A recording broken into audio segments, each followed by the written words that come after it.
Hi everyone. Next JS के अंदर अब तक हम लोगों ने राउटिंग वाला फीचर कवर कर लिया और हमारे पास अप्रोक्सीमेटली 15 वीडियोस आ चुकी हैं इस सीरीज के अंदर। अब हम लोग रेंडरिंग वाले फीचर के ऊपर काम करना स्टार्ट करेंगे और रेंडरिंग का प्रैक्टिकल काम स्टार्ट करने से पहले जितनी टर्म्स एंड डेफिनेशंस आपको पता होनी चाहिए वो इस पार्ट के अंदर हम लोग कवर कर लेंगे। ये एक थ्योरेटिकल पार्ट है, बट ये बिल्कुल मत समझना कि इंपॉर्टेंट नहीं है, बिकॉज थ्योरेटिकल पार्ट में इतना कुछ सीखने को नहीं मिलेगा, प्रैक्टिकल में ही सीखने को मिलेगा, ऐसा नहीं है। जितने भी पॉइंट्स दिख रहे हैं सारे के सारे इंपॉर्टेंट है, एक बार समझ लोगे तो आपको प्रैक्टिकल करने में इजी रहेगा। सेकंड चीज, जितने भी यहाँ पे आपको पॉइंट्स दिख रहे हैं अपने आप के अंदर वो इंटरव्यू क्वेश्चन बनते हैं। इनमें से कुछ भी इंटरव्यूज के अंदर पूछा जा सकता है, जैसे कि स्टैटिक जनरेशन क्या होता है, प्री रेंडरिंग क्या होता है, रेंडरिंग क्या होता है, सर्वर साइड रेंडरिंग क्या होता है, सब कुछ। ऑल राइट, सो पहले पॉइंट के साथ स्टार्ट करते हैं। रेंडरिंग क्या होता है? रेंडरिंग का सिंपल सा मतलब होता है कि आपके कोड को HTML के अंदर कन्वर्ट कर देना। जैसा कि हम लोग पहले कहते थे ना C++ जावा के अंदर कि कंपाइल कर देंगे, एग्जीक्यूट कर देंगे तो हमें आउटपुट मिल जाएगा। इसी तरीके से जब हम लोग रेंडर कर देंगे हमारे कोड को तो हमें UI वाला पार्ट HTML आउटपुट मिल जाएगा। सो यही मतलब होता है कि रेंडरिंग के अंदर हमारा कोड UI वाले पार्ट के अंदर कवर हो जाता है। ऑल राइट, सेकंड चीज मैं आपको बताता हूं, दो टाइप के हमारे रेंडरिंग इन्वायरमेंट होते हैं। जब हम लोग रेंडरिंग करते हैं ना कोड से HTML वाले पार्ट के अंदर तो दो तरीके से हो सकती है। एक होती है हमारे क्लाइंट साइड इन्वायरमेंट के ऊपर, एक होती है हमारे सर्वर साइड इन्वायरमेंट के अंदर। क्लाइंट साइड इन्वायरमेंट का क्या मतलब है कि रेंडरिंग आपके ब्राउजर के ऊपर होगी। जब भी आप लोग कोई साइट लोड करने की कोशिश करोगे तो आपको वहां से कोड मिलेगा, आपके ब्राउज के अंदर वो कोड रेंडर होगा और तब आपका वो HTML वाला पार्ट जनरेट हो जाएगा। और सर्वर साइड इन्वायरमेंट में क्या होता है कि जैसे आप लोग कोई साइट के लिए रिक्वेस्ट करते हो तो आपका कोड सर्वर साइड पे ही HTML के अंदर कन्वर्ट होकर आपको मिलता है। ऑल राइट, सो ये भी काफी इंपॉर्टेंट है। पूछ लेते हैं कि क्लाइंट साइड इन्वायरमेंट के अंदर रेंडरिंग कैसे होती है, सर्वर साइड के अंदर कैसे होती है। तो आप कह सकते हो क्लाइंट साइड इन्वायरमेंट के अंदर हमारा कोड ब्राउजर के ऊपर आता है और यहां पे आने के बाद वो रेंडर होता है और हमारा HTML से कोड से HTML कन्वर्ट होता है। ब्राउजर साइड इन्वायरमेंट के अंदर जो कोड से रेंडरिंग होती है HTML के अंदर वो सर्वर साइड के ऊपर ही होती है। ठीक है, अच्छा एक चीज और पूछ सकते हैं आपसे, और ये वैसे मैं आपको पहले ही बता चुका था। देखो, अगर आप एक पेज बना रहे हो ना तो उसके अंदर डिफरेंट डिफरेंट कंपोनेंट्स भी होते हैं और आप कंपोनेंट के बेस के ऊपर भी client and server side rendering करवा सकते हो। आपके पास मान लो यहाँ पे कुछ कंपोनेंट्स हैं, जैसे कि नेव बार है, साइड बार है और यहाँ पे एक मेन है। यहाँ पे आप चाहते हो कि ये जो तीन जो आपको वॉलेट कलर के अंदर दिख रहे हैं ना, ये तीनों सर्वर साइड के ऊपर रेंडर होने चाहिए, सर्वर साइड इन्वायरमेंट के ऊपर कन्वर्ट होके आने चाहिए। और जो ब्लू वाले हैं ये आपके छोटे हैं, इनका ज्यादा कुछ इंपॉर्टेंस है नहीं, तो ये क्लाइंट साइड के ऊपर होने चाहिए। ये भी पॉसिबल है, राइट। मैंने आपको बहुत बार करके भी दिखाया। जब आप यहाँ पे लिख देते ना ऊपर यूज क्लाइंट, तो आपकी जो रेंडरिंग होती है वो आपके ब्राउजर के ऊपर होती है, राइट। तो ये क्लाइंट साइड रेंडरिंग बोल देते हैं इस वाले कंपोनेंट की। अगर ये ऊपर हम लोग नहीं लिखते तो बाय डिफॉल्ट वो हमारी सर्वर साइड इन्वायरमेंट के ऊपर ही रेंडरिंग होती है। सर्वर से ही आपका जो कोड है वो कन्वर्ट होके आता है HTML के अंदर। ऑल राइट, हाँ। तो अगर आपसे पूछे क्या ये पॉसिबल है, तो बिल्कुल पॉसिबल है। एक पेज के ऊपर अगर हम लोग कंपोनेंट के बेस के ऊपर चाहते हैं ना, कंपोनेंट लेवल के ऊपर server and client side rendering, तो वो भी पॉसिबल है। ऑल राइट, अच्छा अब आती है बात प्री रेंडरिंग क्या होती है। ये बहुत बार, अच्छा कुछ लोगों को ये लगता है कि pre rendering and server side rendering अलग अलग होते हैं। देखो, प्री रेंडरिंग के अंदर आती है सर्वर साइड रेंडरिंग। इसके दो पार्ट होते हैं प्री रेंडरिंग के, एक स्टैटिक जनरेशन, एक सर्वर साइड रेंडरिंग। कैसे, मैं आपको बताता हूं।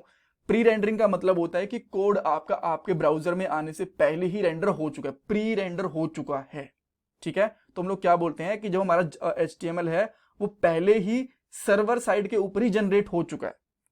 ठीक है, तो आप बोलोगे तो सर्वर साइड रेंडरिंग कहते होंगे ना, नहीं, उसके अंदर दो पार्ट है। मैं आपको बताऊंगा सर्वर साइड रेंडरिंग और स्टैटिक जनरेशन में क्या फर्क है। जब आपका कोड सर्वर साइड इन्वायरमेंट के अंदर HTML जनरेट करके देता है आपको, तो उसको हम लोग बोलते हैं प्री रेंडरिंग। अच्छा, इसके जैसे दो पार्ट मैंने आपको, एक होता है स्टैटिक जनरेशन, एक होता है क्लाइंट साइड रेंडरिंग।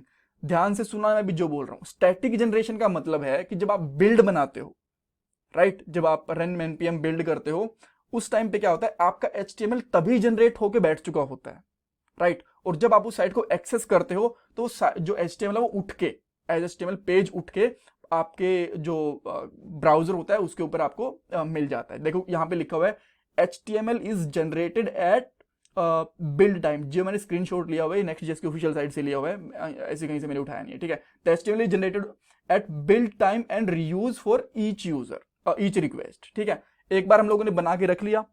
अब 100 लोग, 200 लोग, 500 लोग उस साइट को एक्सेस करते हैं, उस साइट के ऊपर जाते हैं लोड करने की कोशिश करते हैं तो पेज बार बार उठ के उसको मिल जाता है। तो ये होता है हमारा स्टैटिक जनरेशन की एक बार हम लोगों ने स्टैटिक कोड जनरेट करके रख लिया।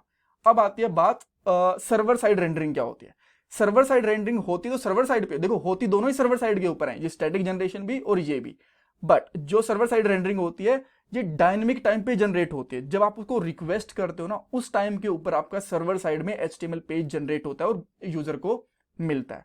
एक बार ध्यान से सुनो, स्टैटिक जनरेशन के अंदर बिल्ड टाइम के ऊपर आपका HTML जनरेट होता है और सर्वर साइड रेंडरिंग के ऊपर जब आप रिक्वेस्ट करते हो उस टाइम पे डायनेमिकली आपका HTML जनरेट होता है। ठीक है, अब मैं इसको बहुत सिंपल तरीके से बताता हूं। अच्छा, मान लो आपकी साइट के अंदर एक अबाउट वाला पेज है, अबाउट अस करके, तो आपने जब बिल्ड बनाई ना तो उसको आपने क्या करा, स्टैटिक जनरेट करके दे दिया। तो आपके सर्वर के ऊपर पहले से ही अबाउट वाला HTML पेज एक पड़ा होगा। ठीक है, अबाउट वाला एक HTML पेज पड़ा होगा और जब उसको कोई एक्सेस करने की कोशिश करेगा तो वो आपका कोड जो पेज है वो लोड हो जाएगा वहां पे। ये होगा static generation. Server side rendering के अंदर क्या होता है, मान लो कोई अबाउट अस वाला जो पेज है वो सर्वर साइड रेंडर करवा रहे हो आप, तो उसमें क्या होगा, जब कोई अबाउट वाले पेज के लिए रिक्वेस्ट करेगा तब रिक्वेस्ट करते टाइम वो जनरेट होगा, each request generated on each request, her request के ऊपर जनरेट होगा और तब आपको मिलेगा। 100 यूजर उसको रिक्वेस्ट कर रहे हैं तो वो 100 बार हर को अलग अलग जनरेट होके उसको मिलेगा। अब आप ये मत सोचना कि 100 बार जनरेट होगा तो 100 पेज बन जाएंगे हमारे सर्वर के ऊपर अबाउट के नाम से, नहीं नहीं, कोड एक बार रखा हुआ है अबाउट का, उसका कन्वर्ट होके आप हर एक यूजर को रन टाइम के ऊपर जब रिक्वेस्ट होगी तब मिलेगा। और स्टैटिक जनरेशन के अंदर एक बार वो बना के रख दिया जब हम लोगों ने बिल्ड बनाई और बार बार लोग उसी को एक्सेस कर रहे हैं। ठीक है, बिकॉज इन दोनों के अंदर लोग कंफ्यूज होते हैं, तो मैंने आपको बार बार ये समझाया।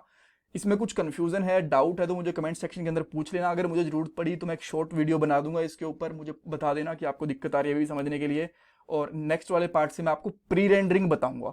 एक्चुअल के अंदर प्री रेंडरिंग तो अभी मैंने बता दिया, बट मैं प्रैक्टिकली बताऊंगा एक Next.js की साइट ओपन करके एक React.js की, कि कैसे Next.js के अंदर हमें बेनिफिट मिलता है और React.js के अंदर बेनिफिट नहीं मिलता। SEO किस तरीके से बेटर होती है Next.js के अंदर, React.js के अंदर नहीं होते सब कुछ। Alright, so thank you so much and please ये प्लेलिस्ट का लिंक आपको डिस्क्रिप्शन बॉक्स में मिल जाएगा, वहां से सारी वीडियोस देख लेना और मुझे फीडबैक भी देना। और मैं क्वेश्चन भी पूछे, मैंने टास्क भी दिए हैं छोटे छोटे, उनके अंदर टास्क भी करके देखना। And please like this video, subscribe my channel and comment your feedback. और ये मेरा पेटीएम का डोनेशन नंबर, आप चाहो तो इसके ऊपर डोनेशन भी कर सकते हो। Thank you everyone.